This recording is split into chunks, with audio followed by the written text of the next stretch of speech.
मैं doctor Ramesh Chandra Verma, associate professor R D. Girls college Bharatpur. आज हम दृश्य कला में चित्रकला की विवेचना करेंगे। दृश्य यानी जिस चीज़ को हम आँखों से देख सकते हैं वह दृश्य कला कहलाती है। उसके अंतर्गत चित्रकला का विवेचन करेंगे। चित्रकला जिसका मूर्त आधार कपड़ा, लकड़ी, भित्ति अथवा कागज का ऊपरी धरातल होता है, जिस पर कलाकार आड़ी तिरछी रेखा एवं रंगों के प्रयोग द्वारा बाह्य पदार्थों के नैसर्गिक रूप एवं अपने भावों तथा विचारों को मूर्त रूप प्रदान करता है। इसको इस प्रकार समझा जाए कि अब जब भी हम किसी चित्र का निर्माण करते हैं तो उसको बनाने के लिए हम कागज, लकड़ी, कपड़ा, दीवार की ऊपरी धरातल का उपयोग करते हैं। उस ऊपरी धरातल पर हम दिखाई देने वाले रूपों को चित्रित करते हैं तथा हमारे मन में जो भी भाव एवं विचार होते हैं उसे चित्रकला के रूप में साकार करने का प्रयास करते हैं। चित्रकला में वस्तु की लंबाई एवं चौड़ाई को दर्शाया जा सकता है, परंतु मोटाई को प्रदर्शित करने के लिए परिप्रेक्ष्य का सहारा लिया जाता है, जो कि वास्तविक न होकर दृष्टि भ्रम ही होता है। आपने अगर कहीं चित्र देखे हैं, अगर उस पर आप हाथ घुमाएंगे तो वह लंबाई एवं चौड़ाई का ही आभास कराएगा, उसमें मोटाई प्रदर्शित नहीं की जा सकती। किसी भी वस्तु की मोटाई को प्रदर्शित करने के लिए उसमें परिप्रेक्ष्य का सहारा लिया जाता है। परिप्रेक्ष्य ऐसी विधि है जहाँ नज़दीक की वस्तु एवं दूर की वस्तु को बनाने के लिए कुछ शास्त्रीय नियमों का सहारा लिया जाता है या फॉरशॉर्टनिंग के द्वारा हम सामने के आकार एवं पीछे के आकारों को चित्रित करते हैं। तो यह वास्तविक न होकर दृष्टि भ्रम ही होता है। या परिप्रेक्ष्य को और भी रेखांकित करें तो आपने देखा होगा, रेल में अगर आप बैठे हैं तो नज़दीक का पेड़ हमें बड़ा दिखाई देता है और जैसे जैसे ट्रेन दूर होती चली जाती है वो पेड़ की आकृतियाँ छोटी होती चली जाती हैं। तो चित्र में भी दूरी का आभास दिखाने के लिए पास की वस्तु को बड़ी एवं दूर की वस्तु को छोटी बनाया जाता है, या दूरी का आभास देने के लिए पास की वस्तु को स्पष्ट एवं दूर की वस्तु को धुंधला बनाया जाता है। इसी प्रकार मोटाई को प्रदर्शित करने के लिए सामने वाले भाग को बड़ा, उसके पीछे वाले भाग को कुछ आंशिक रूप से छोटा एवं दूर दिखाया जाता है। तो इस प्रकार चित्रकला की एक विशेषता रही कि वह वस्तु की लंबाई एवं चौड़ाई को तो दर्शाता है, परंतु मोटाई को प्रदर्शित करने के लिए परिप्रेक्ष्य का सहारा लिया जाता है, जो कि वास्तविक न होकर दृष्टि भ्रम ही होता है। माध्यम की दृष्टि से देखा जाए तो चित्रकला का माध्यम कागज, कपड़ा, रंग, ब्रश काव्य तथा संगीत की तुलना में स्थूल तथा मूर्तिकला और वास्तुकला की तुलना में सूक्ष्म होता है। एक मूर्तिकार एक या दो विशेष आकृतियां निर्मित कर सकता है, परंतु संपूर्ण परिप्रेक्ष्य को प्रदर्शित नहीं कर सकता।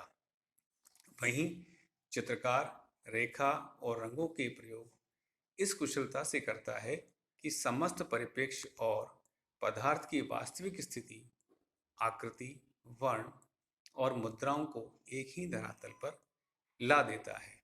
अर्थात उनकी लघुता, गुरुता, गुरुता यानी भारीपन, दूरी, समीपता का क्रम वैसे ही होता है जैसा वास्तविक जगत में दिखलाई देता है। यह काव्य और संगीत जैसे अमूर्त विषयों को मूर्त रूप में भी अभिव्यक्त कर सकता है, जिसके उदाहरण भारतीय मध्यकालीन लघु चित्रों के उदाहरण रागमाला चित्रों में देखा जा सकता है। इसीलिए विष्णु धर्मोत्तर पुराण के अंतर्गत तृतीय खंड, जो चित्रसूत्र के नाम से ज्ञात है, में कहा गया है कि कलाओं में चित्रकला सर्वश्रेष्ठ है और उसकी साधना करते हुए धर्म, अर्थ, काम व मोक्ष इन चार पुरुषार्थों की प्राप्ति हो सकती है, घरों में चित्र लिखने के समान अन्य कुछ मंगलदायक नहीं है। इसीलिए आपने देखा होगा विवाह आदि प्रारंभ होने पर सबसे पहले वहाँ पर मान्य या मंगल सूचक चित्रों को निर्मित किया जाता है। तो माध्यम की दृष्टि से चित्रकला मूर्तिकला और वास्तुकला से श्रेष्ठ, परंतु संगीत एवं काव्य की तुलना में कमतर आंकी गई है। वहीं कलाओं की अन्य परिभाषाओं, अन्य विशेषताओं में हम भावाव्यक्ति व्यक्ति चित्रकला का प्राण है। चित्रकार जिस कुशलता से भावों को अभिव्यक्त कर दर्शक को उसी भावभूमि पर पहुंचा देता है जहां पहुंचकर उसने उस आदा आत्मानुभूति को अनुभव कर उन्हें अभिव्यक्त किया है। इसके लिए वह मनुष्य एवं प्रकृति की भावभंगिमाओं में नए अर्थ भरता है। आपने देखा होगा कि अगर चित्रकार ने किसी रोते हुए व्यक्ति का अगर चित्र बनाया है तो सामने देखने वाले दर्शक के मन में भी उस रोते हुए व्यक्ति की करुणा, उसके दर्द का एहसास वह चित्रकार आसानी से करवा देता है। यह भावाभिव्यक्ति अभिव्यक्ति चित्रकला का प्राण है और इन भावाभिव्यक्तियों को और भी विशद रूप से व्यक्त करने के लिए उसने प्रकृति की भावभंगिमाओं में भी नए अर्थों को खोज कर उनका चित्रण किया है। उदाहरण स्वरूप अजंता के चित्र इसके प्रत्यक्ष प्रमाण हैं। इसी आधार पर भरत मुनि ने चित्रकला की को दृश्य काव्य की संज्ञा दी है। इसमें प्रत्येक रस को अभिव्यक्ति के लिए रंगों का विधान है। मनोविज्ञान भी रंगों के प्रभाव को भावनाओं से संबंधित मानते हैं। जैसे प्रसन्नता के समय मुख लालिमामय, दुख के समय पीत तथा पवित्र भावनाओं के समय उज्जवल और श्वेत होता है।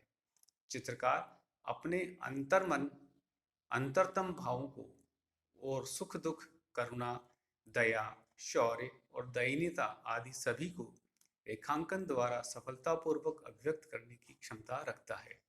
इसीलिए ग्रिफिथ्स महोदय ने भारतीय चित्रकला में भाव अभिव्यंजनाओं का आधार रेखांकन को ही माना है।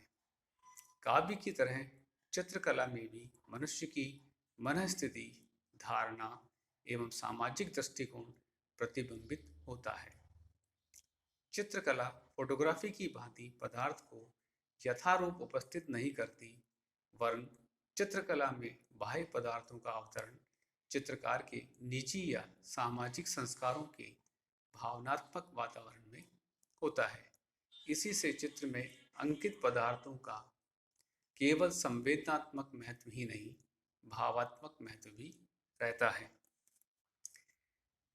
प्राचीन समय में कंदराओं में मिले आदि मानव के चित्र में आकृति चित्रण सही नहीं है, फिर भी वह प्रतीक रूप में उस समय के जीवन एवं बाहरी संसार का ज्ञान कराते हैं।